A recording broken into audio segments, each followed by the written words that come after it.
My name is Hannah Cole. I'm 29 years old and I work as a library assistant. Yesterday, I realized my parents had been quietly deciding my future without me. Before I tell you exactly how I ruined them, please take a moment to like and subscribe, but only if you genuinely enjoy this story. Drop a comment and let me know where you're watching from. Now, let me take you back to where this nightmare began. The first thing I noticed was the smell.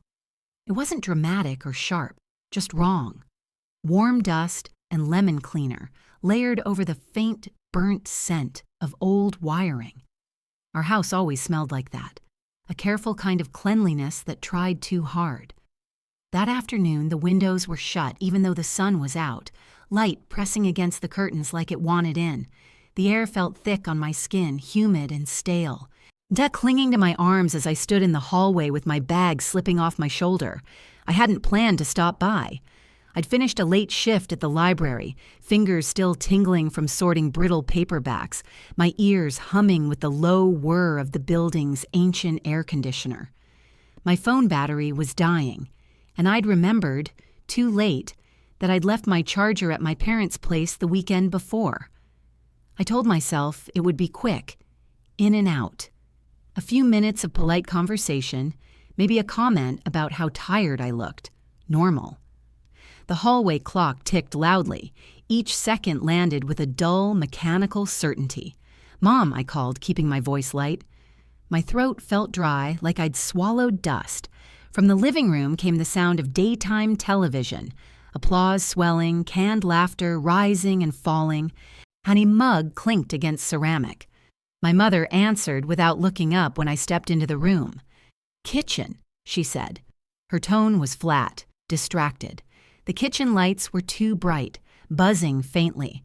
They cast a pale shine over the counter, over the stack of mail that had been sorted into neat piles. Utilities, grocery flyers, envelopes with unfamiliar logos. I leaned my hip against the counter, feeling the cool laminate through my jeans, and reached for my charger where I always left it near the outlet. It wasn't there. I frowned, scanning the counter.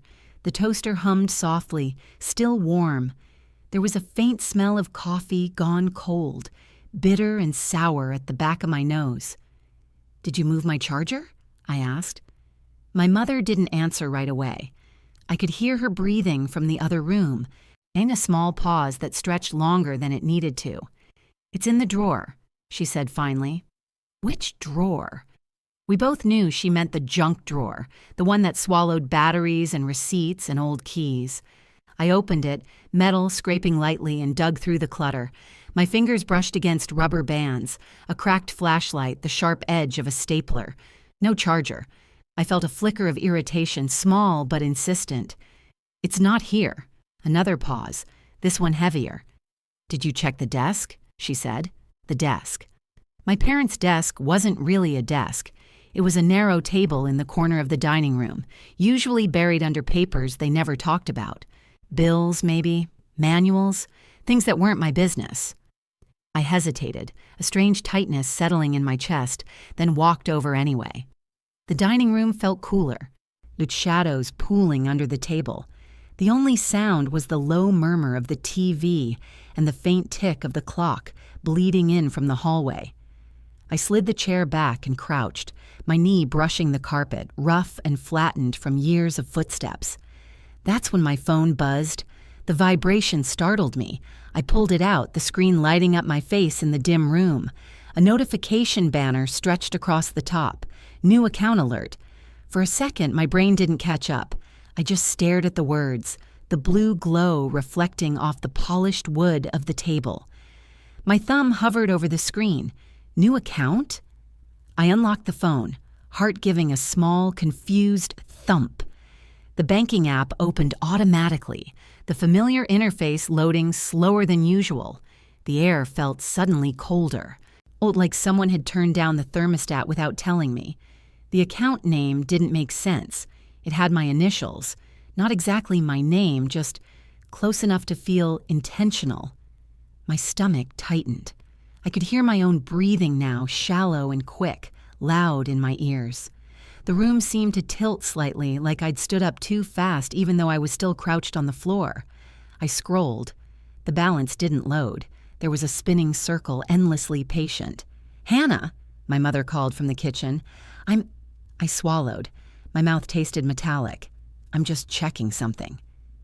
The spinning circle stopped. The number that appeared didn't register at first. It was just a shape, a line of digits with commas in unfamiliar places.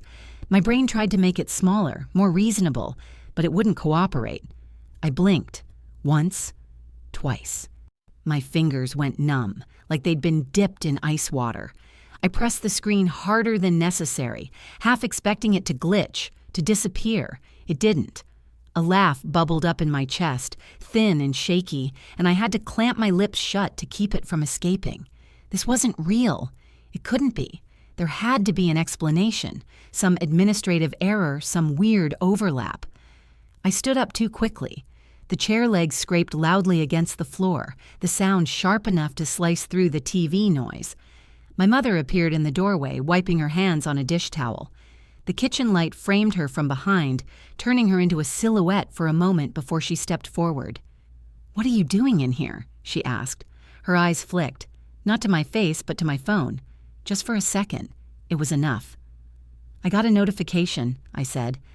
My voice sounded steadier than I felt, like it belonged to someone else. "From the bank." Her mouth tightened.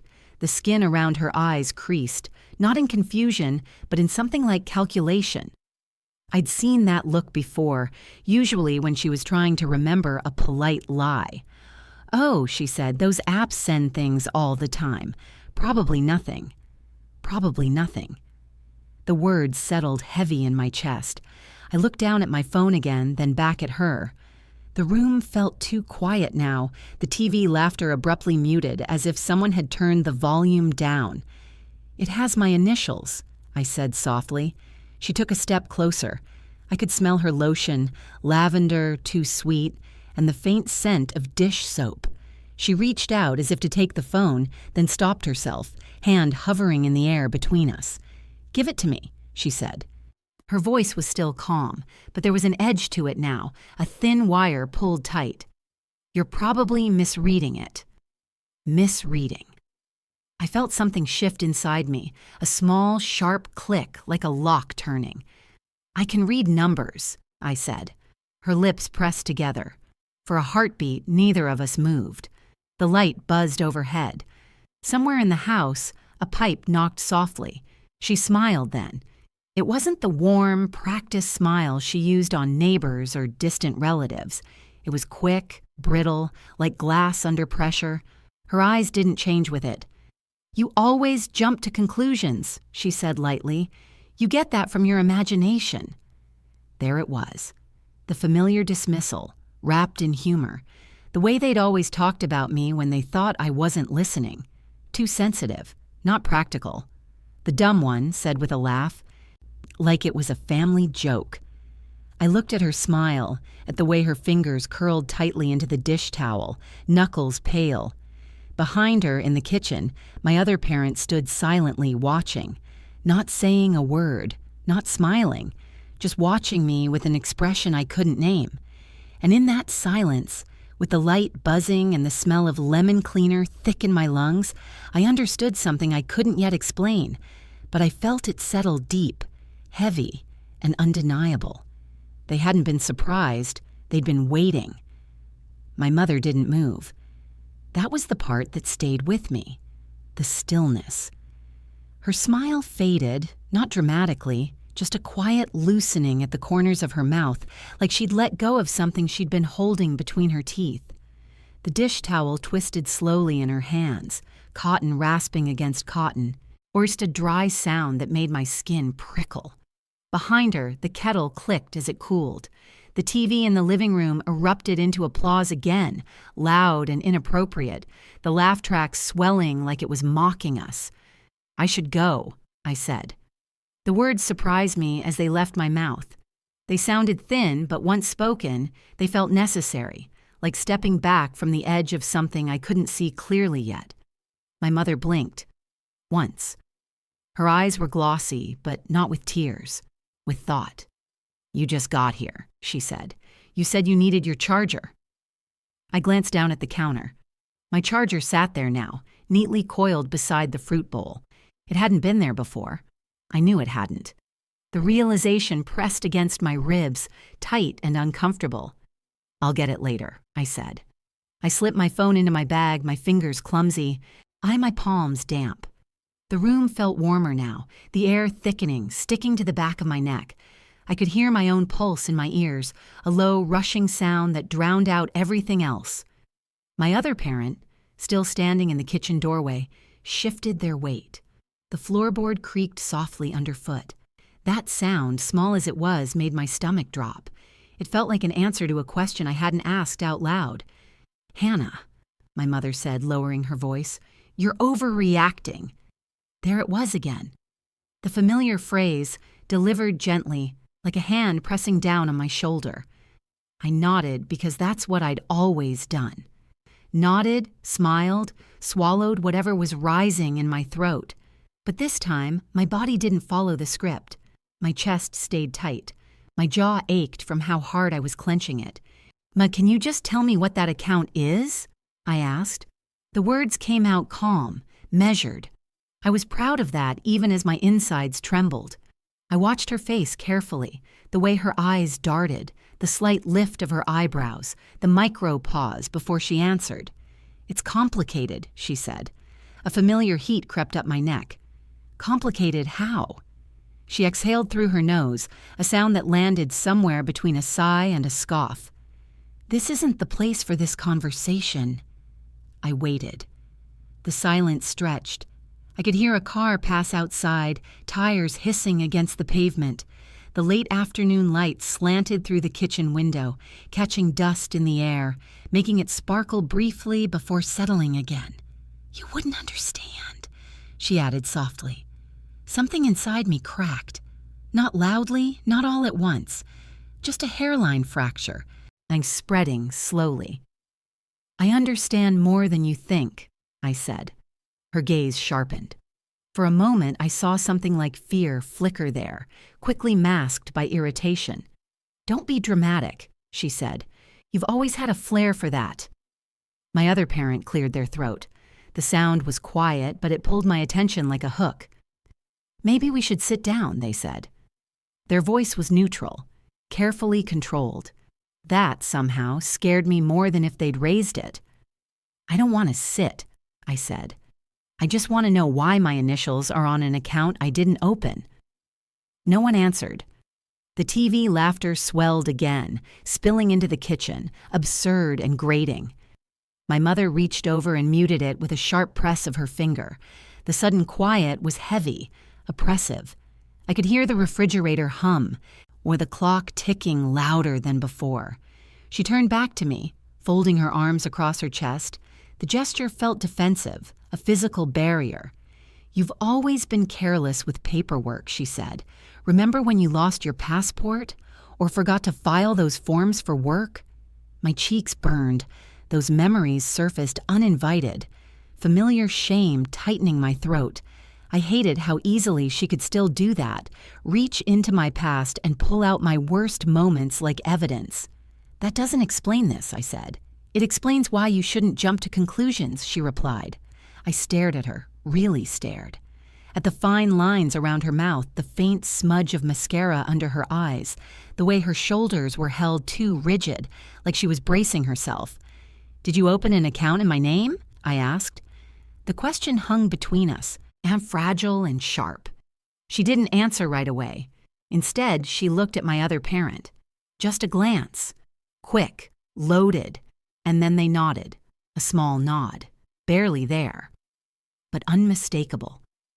My breath caught. It felt like the room tilted again, the floor shifting under my feet. I pressed my toes into the carpet, grounding myself in the rough texture, the familiar pattern worn thin near the counter. "For what?" I whispered.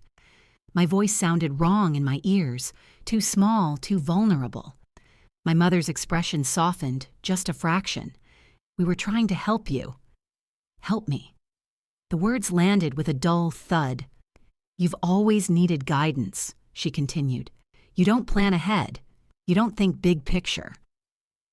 I thought of my small apartment, the careful budgeting, the way I lined up my receipts and double-checked my bills. The quiet pride I felt every time I made rent on time, even if it meant skipping dinners out or buying secondhand clothes. I manage, I said. She waved a hand dismissively. Barely. The air felt colder now, like the warmth had been sucked out of the room. My arms prickled with goosebumps. I wrapped them around myself, not sure when I'd started shivering. You had no right, I said. We're your parents, she replied. We've always had the right. Something in her tone made my stomach twist. Possessive, certain. I looked at my other parents, searching their face for something. Regret, maybe. Guilt. Anything. Their expression was unreadable. We were going to tell you, they said quietly. When? I asked. Another pause. When the time was right, my mother said quickly. The words felt rehearsed, polished smooth from use. I imagined them saying it to each other, over cups of coffee, over spreadsheets and documents I wasn't supposed to see. My phone buzzed in my bag. The sound was loud in the quiet kitchen, startling all of us. My heart leapt into my throat. My mother's eyes snapped to the bag instantly. I reached for it, my fingers shaking as I pulled the phone out. Another notification banner glowed on the screen. Document uploaded. I didn't open it. I didn't need to. The look on my mother's face, the way all the color drained from it, the way her mouth opened slightly, then closed again, told me everything I needed to know. What is that? She asked, too quickly. I slipped the phone back into my bag, my movements slow, deliberate. My hands felt steadier now, like something inside me had gone very still. I really should go, I said. She stepped forward, reaching for my arm. Her fingers brushed my sleeve, warm and familiar and suddenly unwelcome. Hannah, she said, her voice dropping. Please, don't do anything stupid. I looked down at her hand on my arm, then I looked up at her face. The fear was there now, clear, unhidden. I gently removed her hand, the fabric of my sleeve whispering softly as I pulled away. I'm not the one who did something stupid, I said. As I walked toward the door, my phone buzzed again. This time, it was a call. From a number I didn't recognize. I didn't answer it. But as I stepped outside, the cool evening air washing over my face, I felt it in my bones. Whatever was on the other end of that call was already closing in. The air hit me like a wave the second I stepped outside. Cool, damp, tinged with the faint smoke from a neighbor's barbecue. I pulled my cardigan tighter around my shoulders, the soft wool scratching lightly against my neck, and took a deep breath. My lungs burned slightly from the sudden movement, my chest tight with adrenaline and disbelief. I didn't look back at the house. I couldn't. Every instinct told me to run, to escape, to put distance between myself and the kitchen where my parents had smiled at me with something I couldn't name. But my legs moved, slowly, methodically, as if testing the ground, the reality, the truth of what I'd just seen. The phone buzzed again in my bag. Another call. Same number. My thumb hovered over the screen. I didn't know whether to answer it or to throw the phone across the street and pretend none of this existed. I pulled it out. The screen glowed in the twilight. The number was unfamiliar, yes, but that small, the indifferent string of digits felt heavy, like it carried something I wasn't ready to bear. I ignored it. My footsteps echoed lightly on the pavement as I walked toward the corner store. I didn't want anything. I just needed movement, needed the hum of something normal, the faint sound of fluorescent lights, the smell of fried food and coffee. I needed a place that wasn't my house, that wasn't them. Inside, the store smelled like plastic and cleaning fluid. The fluorescent lights buzzed softly overhead, flickering for a brief second. I wandered down the aisles, brushing my fingers along the shelves, cans of soup, rows of crisps, packets of instant noodles. Everything looked ordinary, banal, and yet I couldn't shake the feeling that nothing was ordinary anymore. I stopped at the refrigerated section, staring at the milk, and I could see my reflection in the glass door, pale in the harsh light, eyes wide, mouth tight. My reflection looked tired, frightened, and it was me. I was standing there, alive, and yet something inside me had shifted irrevocably. A voice startled me. "You okay, love?" It was the cashier, a young woman with faded pink hair tucked behind her ears, chewing gum lazily. The fluorescent light bounced off the glossy strands, giving her a halo of color. I blinked, startled, and forced a smile. "Yeah, just thinking," I said. She shrugged and turned back to her till. I wandered out of the aisle and leaned against the cool metal of the fridge. My hands left faint, moist prints on the surface. I didn't even notice. I tried to think.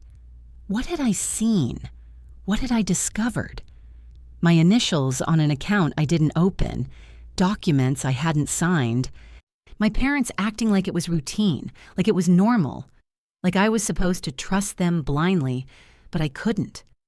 A cold shiver crawled up my spine. My fingers tightened around the strap of my bag. My phone buzzed again. Another call, another message. I ignored it. I told myself I was calm, rational, measured. But my mind was spinning, replaying that look on my parents' faces, the nod, the quick glance, the almost imperceptible flicker of fear in my mother's eyes when I saw the document notification. Why had they done it? Help me. They'd said it was to help me. But help had never felt like this. Help had never smelled like lemon cleaner and burnt wiring. It had never made my skin crawl and my chest ache with suspicion. I stepped out of the store into the street again. The sun had dropped further. The evening light stretched long shadows across the pavement. The air smelled faintly of rain, the first wet hints clinging to asphalt. I shivered again, hugging my cardigan tighter. I started walking aimlessly, boots slapping against the sidewalk. The city noises were muted, the distant wail of a siren, the occasional rumble of a passing bus, but they seemed to blend into a background hum that amplified the silence inside me. I couldn't stop thinking about that account, the digits, the documents, the careful, practiced way they'd tried to brush it off, and that nod, that small, sharp nod that had confirmed everything I feared. I paused at a streetlight, hands in my pockets, staring at the uneven puddles on the pavement. My reflection shimmered in the water, broken and distorted. For a moment, I didn't recognize myself, and then I felt it, and a creeping, almost silent panic that rolled through my chest and into my stomach. My hands went clammy. My breath came in short, shallow bursts. I had 1,000 questions and not a single answer. The phone buzzed again. This time, it was a text. I pulled it out, almost afraid to see what awaited me. The screen glowed in the darkening street. "Meet me tonight, 9 p.m. alone."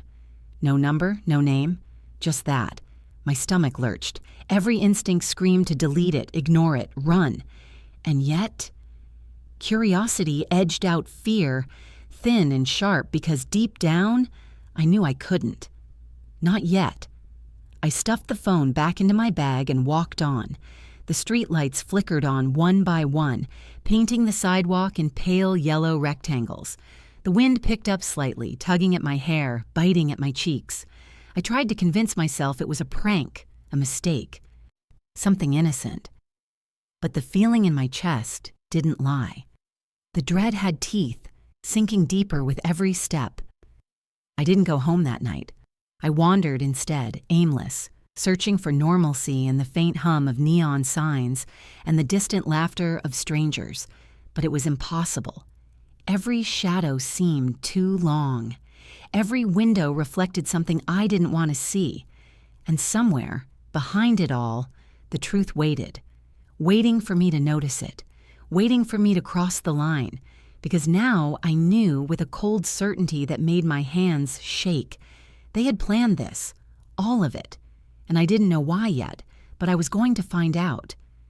The street was empty by the time I finally stopped walking, just the buzz of a single street lamp overhead. I pulled my cardigan tighter and looked up at the darkening sky, or a thin smudge of clouds moving lazily across the moon. And then my phone buzzed one last time for the night, a missed call from my mother. I stared at the screen, and for the first time, I didn't feel the need to answer. Something inside me had shifted, and I couldn't go back to how things were, not ever.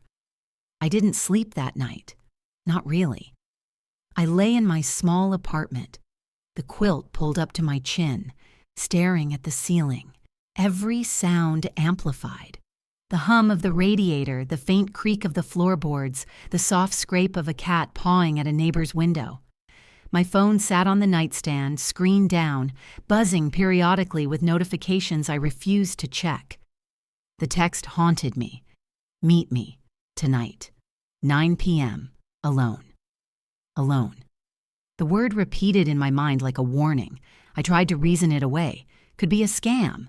And could be someone else entirely. But deep down, I knew it wasn't random. Someone knew what I'd discovered. Someone knew I was awake now. By 8:30 p.m., I had dressed in jeans and a hoodie, practical and nondescript. I didn't bother with makeup. The reflection in the mirror wasn't flattering tonight anyway. I stuffed my bag with my essentials, phone, wallet, keys, and stepped outside. The street was quiet, faint mist curling around the streetlights, softening the edges of buildings and parked cars. I tried to convince myself I was in control, that I wasn't scared, but the truth clawed at the edges of my mind, twisting my stomach into tight knots. Every shadow seemed to move when I wasn't looking. Every distant footstep echoed too close. The location was vague, an address in the next neighborhood over. On a part of the city I rarely went to after dark, my mind conjured images of alleyways, strangers, locked doors. I walked, quickening my pace as the minute hand edged closer to 9 p.m. When I arrived, the street was nearly deserted. A row of townhouses stood silent, windows dark except for one flickering light on the third floor. The door of the address I'd been sent was slightly ajar. The smell hit me first, old wood, damp carpet, and something faintly sweet I couldn't identify. My stomach flipped. I hesitated at the threshold. My fingers trembled as I pushed the door open. Inside, the room was dimly lit by a single lamp, casting long, dancing shadows along the walls. Dust motes floated in the narrow beams of light. The air was thick, heavy, carrying the faint tang of metal and paper. And there, in the middle of the room, sat a folder, all plain manila, no labels. My name wasn't written on it, but I knew. Somehow, I just knew. I stepped closer, every floorboard creaking under my weight. My heartbeat thundered in my ears. I crouched, careful not to disturb anything else, and picked it up. The paper inside rustled like dry leaves. The first thing I saw was a letter. Typed. Precise. No signature. Hannah, we tried to protect you. You weren't ready, but now you are. I froze. My fingers tightened around the edges of the paper. My mind raced. Who could have left this? Why would they think I needed protection? And protection from what? I flipped the folder open. Documents spilled out. Account statements, contracts, legal forms. They all carried my initials. All of them. Signed, sealed, and approved. I sank to the floor, leaning against the wall, letting the folder rest on my knees. My hands shook. My eyes darted across the numbers, the official stamps, the faint watermarks. My initials stared back at me. Every figure screamed of something I had no right to access, no right to control. And then I saw it. A single check. $47 million. The figure alone made my stomach turn. $47 million. My parents had set this up for me. Hidden it. All without a word. The air suddenly felt colder, oppressive. My chest constricted. I could hear my own breathing, shallow, quick, uneven. My fingers grazed the check, tracing the smooth surface, the bold numbers. It couldn't be real, and yet it was. I wanted to scream. I wanted to cry. I wanted to throw the folder across the room and pretend none of this existed, but I couldn't. I was trapped between awe and betrayal, and the two tangled so tightly I couldn't separate them. And then I heard a sound, a door creaking behind me, slow, Careful. I whipped around. Nothing. Just the shadows flickering in the lamplight. My pulse surged, a rapid tattoo in my ears. "Hello?" I whispered. No answer. Just the faint hum of the lamp, the distant city sounds, the soft scrape of my own fingers on the folder. And then behind me, so quiet I almost didn't hear it, a whisper. "Hannah." I froze. My breath hitched. The hair on my arms stood on end. I spun around. The room was empty. But the feeling lingered, like someone had been there, watching, waiting. I realized then, this wasn't just about money. This wasn't just about secrecy. This was about control, about knowledge, about power. And if my parents had been willing to do all of this, how much more had they already done? My phone buzzed again in my bag. This time I answered it instinctively. Silence. Then a click. And nothing. I sat there, alone, the folder trembling in my lap. $47 million and no clue what to do next. No one to trust. And the creeping, undeniable feeling that this, everything, was only the beginning. The shadows seemed to lean closer, and I knew, with sudden, chilling clarity, I wasn't ready for what was coming. But I also knew I couldn't walk away. The room smelled of damp carpet and ink from the documents I'd been rifling through. My fingers still trembled, resting on the folder, but I couldn't bring myself to put it down. The lamp's light flickered, shadows crawling across the walls like silent witnesses. I could hear the faint hum of the city outside, but inside, it felt as though time had thickened, slowed to a crawl. I tried to tell myself I was imagining the whisper, that it was the house settling or a trick of my own nerves, but my body didn't believe it. My stomach had been knotted since the moment I saw the check. Now it was twisting tighter, pulling every thought into sharp, panicked focus. I stood up slowly, heels pressing into the floorboards, the sound exaggerated in the silence. My eyes darted across the room. Every corner, every shadow seemed to lean toward me, expectant, patient, waiting for me to make a mistake. The folder slipped slightly in my hands. I caught it just in time. Papers rustled like dry leaves, loud in the quiet. My eyes fell on a single envelope I hadn't noticed before, cream-colored, heavier than the others, with my name written in a familiar hand. I froze. Not my mother's hand, not my father's, but one I recognized, old, careful, my grandmother's handwriting. I hesitated. My mind raced. My grandmother. She'd passed away 5 years ago. How, why, what was this doing here? I opened it, my thumb brushing the waxy seal. Inside, a single photograph fell out. I caught it before it hit the floor. It was me, at 12, sitting in the living room, my parents standing behind me, smiling at the camera. But the image wasn't ordinary. Behind them, in the shadows, was a figure I didn't immediately recognize. Someone tall, faceless in the darkness, standing just behind the couch, watching us. My grandmother's hand must have placed it there, guiding me to notice, and written on the back in tiny, precise letters, "Not everything is as it seems. Trust your instincts." I felt my chest tighten. The folder threatened to slip from my lap again, and I gripped it harder. My mind buzzed. My instincts, that whisper, the envelope, the photograph. It was too much. I sank back against the wall, the folder heavy on my knees. The air was thick, almost solid. My breathing came in shallow bursts, my ears ringing slightly. I pressed my palms into my eyes, trying to will the world to stop spinning. And then I heard it again, soft, clear. Hannah. Not behind me this time, from the doorway. I froze. My heart hammered in my chest. My throat tightened so much that I could barely breathe.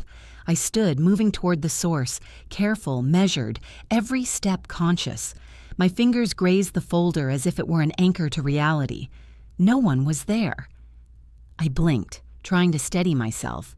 The lamp flickered again, and I realized my reflection in the darkened window was the only thing in the room. Alone. And then my phone buzzed violently in my bag. I pulled it out, nearly dropping the folder, and froze at the message. "Stop looking. You don't understand yet." The words stabbed at me, sharp, cold. Fear gripped my stomach like ice. My fingers shook so badly I could barely hold the phone. My mind raced through every scenario. Who could know I was here? Who could be sending these messages? And most importantly, what exactly had my parents been hiding? I felt a shift in the air, a prickle along my arms, as though someone or something was watching me, moving just beyond the edges of light. I wanted to leave, run, flee the apartment, and never look back. But the curiosity, the need for answers, pressed on me with equal weight. I couldn't turn away, not now, not ever. I stuffed the phone back into my bag. My hands were clammy, and my fingers raw from gripping the folder so tightly. I looked around the room, trying to find something, anything that would explain this. A clue, a sign. Then I noticed the subtle scuff on the floor near the window, too fresh to be years old. A small dent in the wood where someone's shoe might have pressed.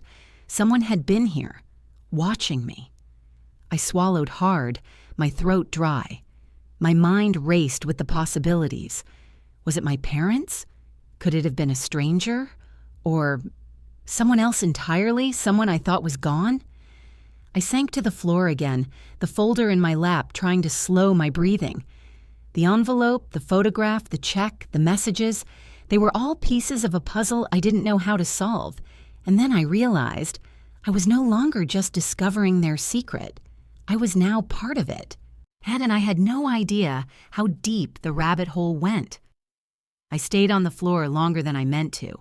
The carpet was cold through my jeans, slightly damp near the wall, smelling faintly of mildew and old paper. My legs had gone numb, pins and needles creeping up my calves.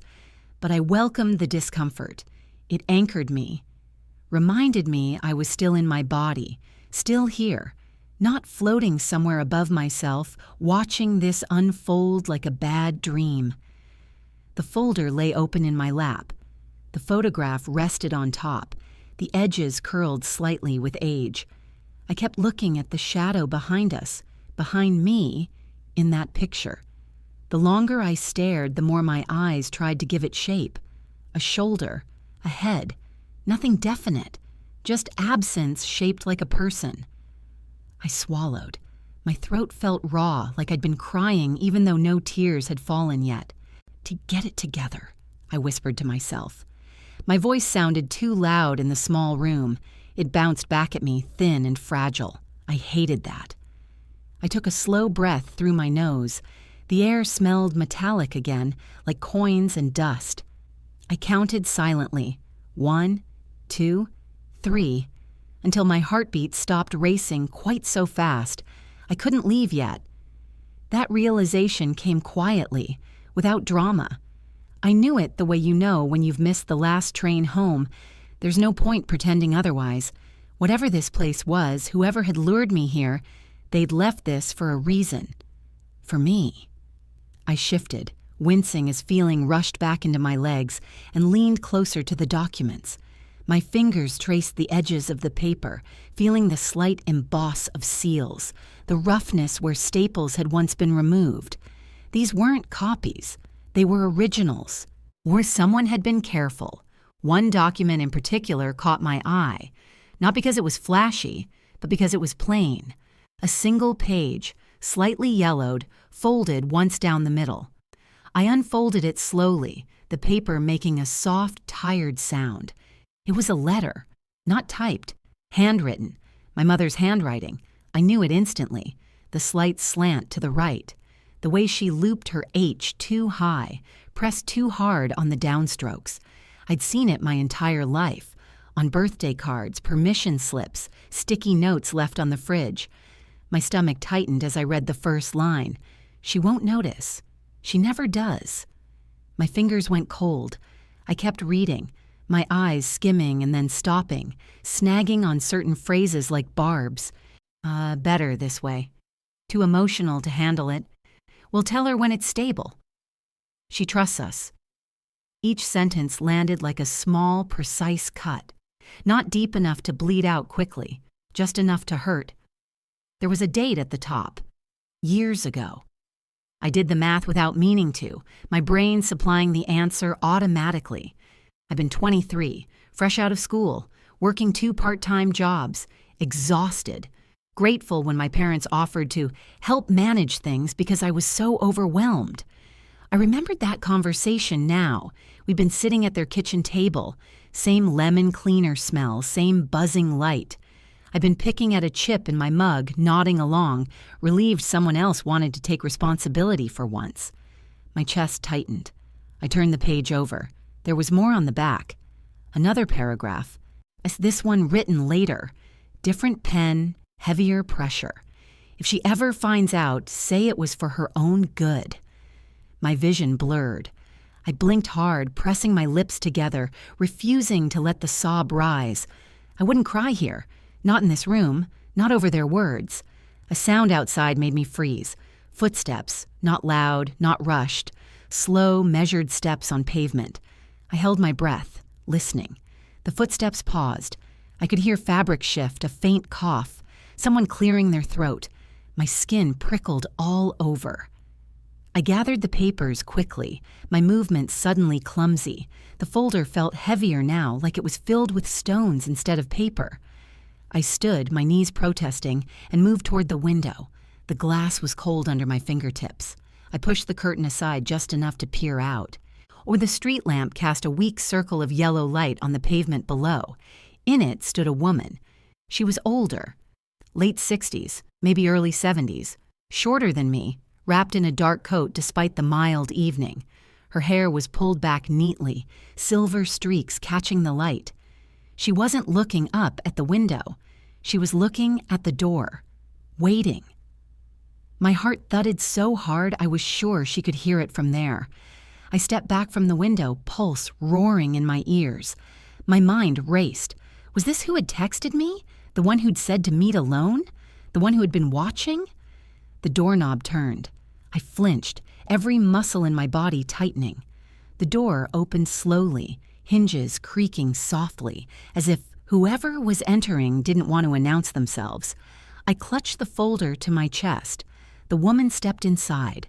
She closed the door behind her with care, turning the lock until it clicked. The sound echoed too loudly in the room. She didn't look surprised to see me. Her eyes, sharp, pale, assessing, met mine immediately. She took in my posture, the folder in my hands, the lamp, the scattered papers. Something like relief crossed her face, quickly replaced by something heavier.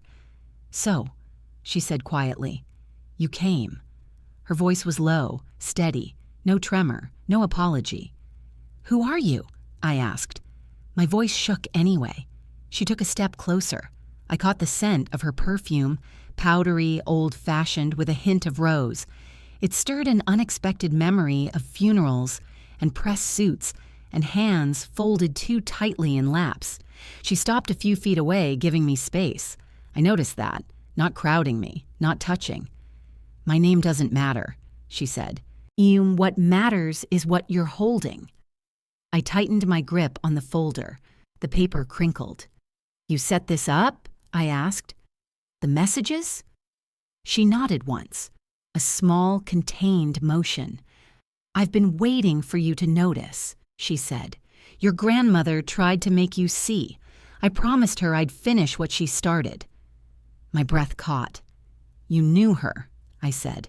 It wasn't a question. She looked down briefly, then back up. "Very well." Silence settled between us, thick and charged. The lamp buzzed. Outside, a car passed, tires hissing on asphalt. "Why?" I asked finally. "Why not just tell me?" Her gaze softened, just a fraction. "Because you needed to see it yourself. If I told you, you'd doubt me. If they told you—" She shook her head. "They never planned to." The words sank in, heavy and cold. I thought of my mother's letter. She trusts us. And my stomach twisted. The woman gestured toward the folder. "There's more in there," she said. "Things they assumed you'd never read, never question." My throat felt tight. And if I read it?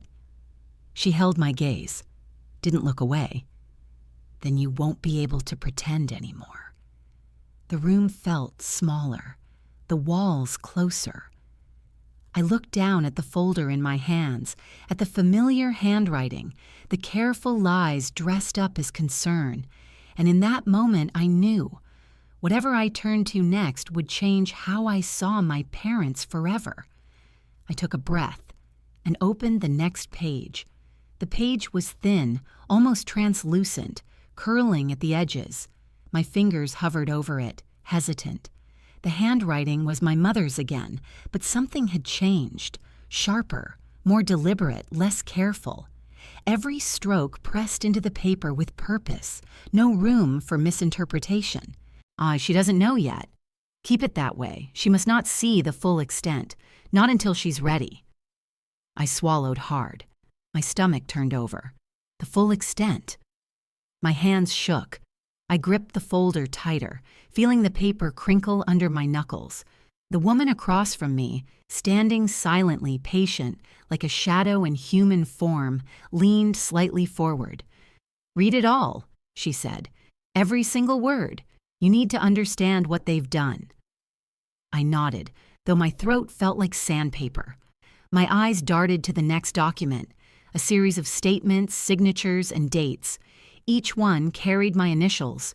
Each one confirmed things I had only suspected: the hidden accounts, the investments, the transfers.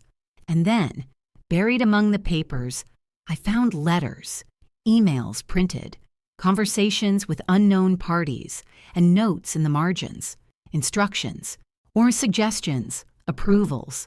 My parents' handwriting everywhere, weaving me into decisions I had never agreed to. My mind raced. Every memory of my past 5 years was reframed. Every dinner conversation, every casual remark, every suggestion they'd made suddenly carried weight, intention. They hadn't been helping me. They had been controlling me, shaping my life without my knowledge. I looked up at the woman. Why would they do this? Why keep me in the dark about everything?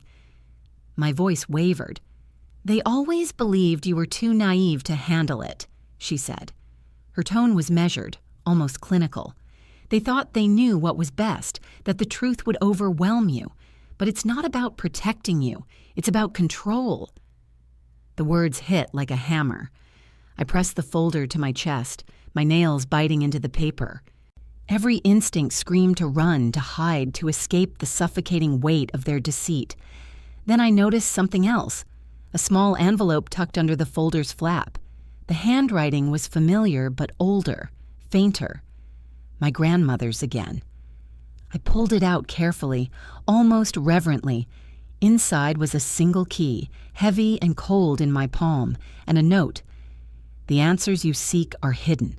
Follow carefully. Do not trust appearances." I stared at the key, the paper, the shadows stretching across the room. My mind whirled. Hidden answers? Follow carefully?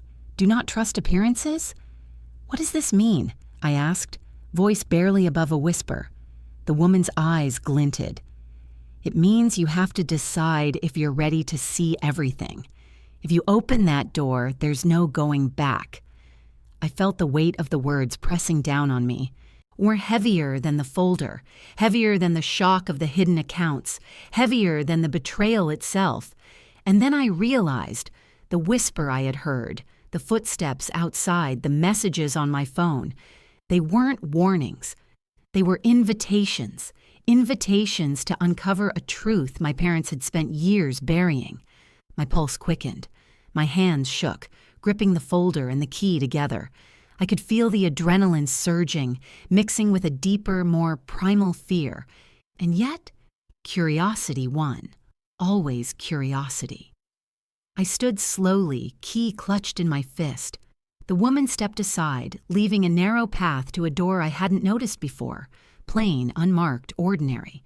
The kind of door you pass every day without thinking. And yet now, in the flickering lamplight, it radiated significance. I reached for the doorknob.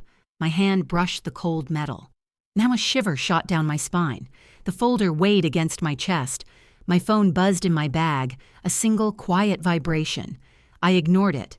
I inserted the key. The lock clicked, and the door swung open. The room beyond was dark, nearly pitch black. The faint scent of paper and dust drifted out, mingled with something metallic I couldn't place. I hesitated at the threshold. My heart thundered so loudly it was almost painful. Every fiber of my body screamed both to go and to stop. I took a step forward. The floorboards groaned beneath my weight. The door creaked behind me as it closed slowly, shutting out the woman and the hallway, leaving me alone in the darkness. I fumbled for the light switch. Nothing. The room remained in shadows. My fingers grazed stacks of boxes, files, and crates lined against the walls. The air smelled heavier here. Oppressive, thick with secrets and decades of careful concealment. And then, just as my eyes began to adjust, I saw it, the first clue that would unravel everything. A ledger, bound in leather, resting on a pedestal-like crate. The cover was worn, corners bent, edges frayed. I knelt to open it.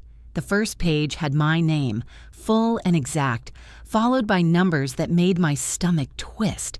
And beneath that, words in my mother's hand. She must never know the truth until it is time. Everything depends on it. I froze. My hands shook. My mind screamed at me to close it, to run, to destroy it. But I couldn't. The pull was magnetic. I had to read. I had to. Because now I knew. The betrayal wasn't just about money.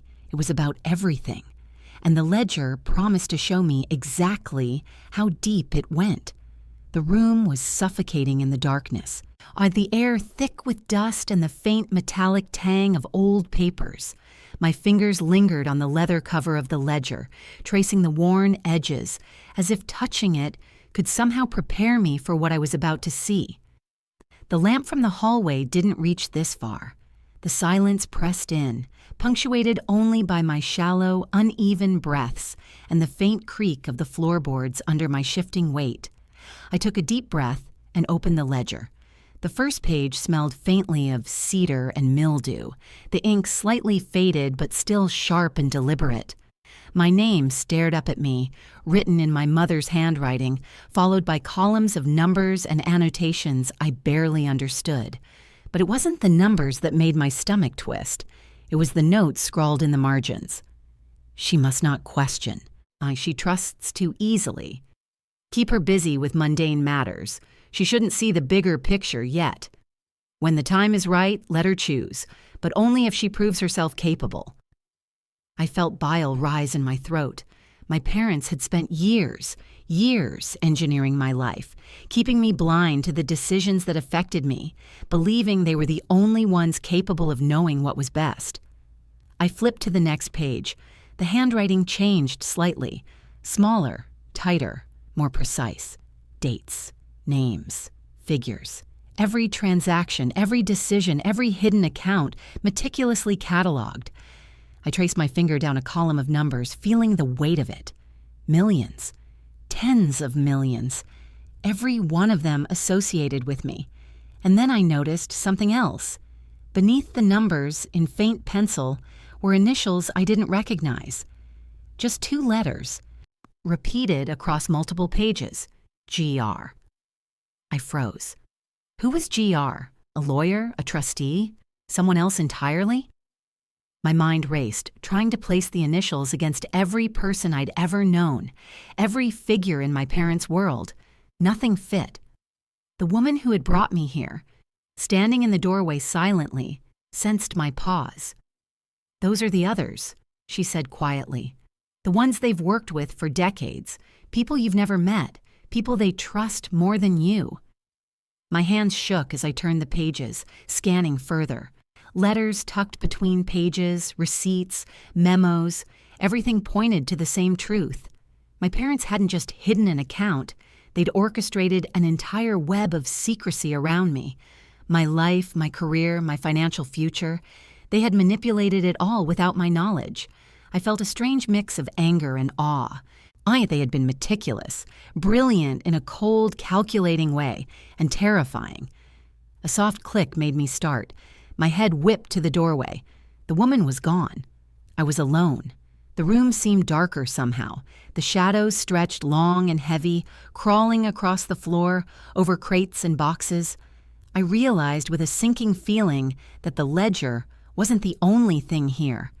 Stacks of files leaned against the walls, crates labeled in faint, precise handwriting. Each one was a promise of more secrets, more hidden truths. I tried to make sense of it. Why had my grandmother been involved? Why had she left me that key? What had she known that my parents hadn't wanted me to see? I opened another file, this one thinner, almost like a notebook. Inside were photographs, everyday moments, birthday parties, family dinners, vacations. But behind the familiar smiles, I saw annotations in the margins, observations about me, notes about what I said, what I wore, how I reacted to situations. Even my smallest behaviors had been cataloged. I sank to the floor again, the folder cradled in my lap. My breathing was shallow. My head spun with the realization they had been watching me, shaping me, preparing me, controlling me, all while pretending to love me in the most ordinary way. A soft rustle made me flinch. My eyes darted to the corner of the room. A crate had shifted. Nothing else moved, just the subtle sound of weight settling. I took a deep breath and leaned closer to the ledger. I had to know. I had to see everything. The next page revealed a list of decisions made on my behalf: education, investments, career moves, even personal relationships.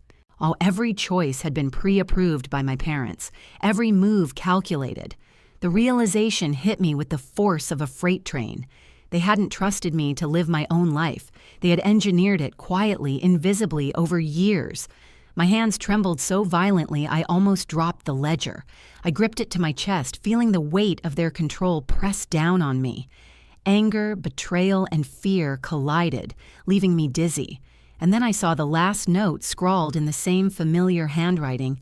One day she will know everything, and then she will understand why we did it. Until then, watch her carefully. The words made me shiver. Every instinct screamed at me to destroy the ledger, to run, to erase this proof of manipulation.